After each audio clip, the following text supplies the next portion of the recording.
what's the first thing you try to take note of when you sit down at a WSOP table? I mean, I try to figure out who feels the most comfortable. You can kind of, I for those who watch a lot, I base a lot of stuff on tells, physical tells, and a lot of them are hard to describe, and a lot of it has to do with how comfortable somebody seems. And that can be useful not only in an individual hand, but knowing how comfortable somebody is playing an event. So if somebody seems like they're just used to playing in World Series events and they're not going to be cowed by the moment, they're not going to be scared, then that's not a player that you can really push around typically. They're just going to play their typical game and you shouldn't adjust in any way.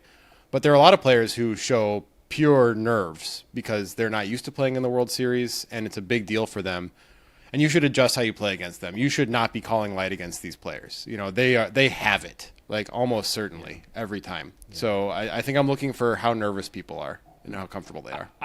I have the same kind of an answer. It's who's the tourists and who aren't, basically, right? Like, those people who are the tourists are generally not going to call 3 barrels, even if they have top pair, top kicker, right? They don't want to make that call. But if they're betting 3 barrels, like Grant, you're saying, I agree with you. Like, they're just going to have it 98.9% of the time, some unreasonably high percentage of the time. So they're going to be, what their actions are generally going to be honest, as opposed to the more obvious professional players who are going to be really engaging in deception whenever they can, 3-betting a lot, making bluffs sometimes, over betting, trying to confuse you.